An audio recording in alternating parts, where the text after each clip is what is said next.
Berdasarkan data DBS pada tahun 2019, telah terjadi penurunan angka partisipasi anak-anak sekolah di Indonesia.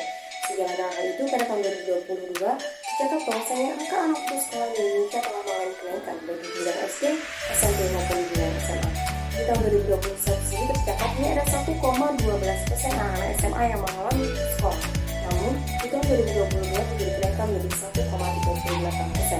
Sedangkan di SMP terjadi kenaikan sebanyak 0,1% dari tahun 2021 ke tahun 2022. 76% dari anak-anak sekolah merupakan anak-anak yang berasal dari keluarga kurang mampu. Lalu, mengapa keluarga kurang mampu itu mendominasi anak-anak yang putus sekolah? Hal ini karena mereka yang berasal dari keluarga tertentu dan pribadi, sehingga mereka mengesampingkan pendidikan. Dalam mengatasi hal ini, pemerintah Indonesia telah menyatakan suatu program yang PIP atau program Indonesia Pintar ditujukan bagi mereka yang kurang mampu agar bisa melanjutkan pendidikan dan juga menjaga pendidikan menjadi secara sesuai dengan anak-anak dan yang lainnya. Nah, program Indonesia Pintar ini bukan hanya diperuntukkan untuk siswa SD saja ya, tetapi juga untuk siswa SMP dan SMA. Lalu, bantuan apa saja sih yang diberikan oleh program PIP ini? Yang pertama ada bantuan biaya pendidikan. Lalu yang kedua ada bantuan pendidikan non tunai, dan yang terakhir ada bantuan untuk keluarga tidak mampu. Untuk lebih lengkapnya bisa dicek di sini.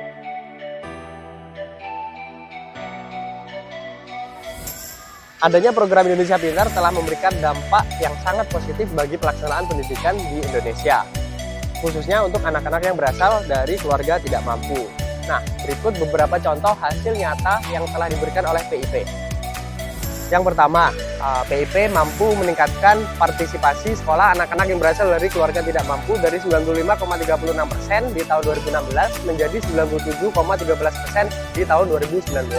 Lalu yang kedua, PIP juga mampu meningkatkan kualitas pendidikan inklusif, yaitu telah memberikan bantuan kepada sejumlah 75.000 siswa penyandang disabilitas di seluruh Indonesia.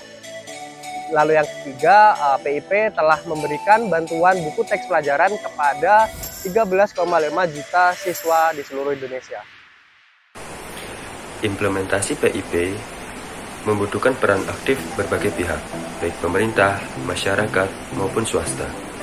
Hal ini dikarenakan pemerintah sebagai pelopor harus memastikan pendanaan yang cukup, pengelolaan efektif dan efisien, dan sesuai pelaksanaannya. Masyarakat sebagai penerima program dapat membantu memperkenalkan kepada masyarakat yang membutuhkan. Program ini harus didukung penuh guna memajukan pendidikan dan meningkatkan kesejahteraan masyarakat Indonesia. Lalu, bagaimana sih untuk menjadi penerima terdaftar PIP?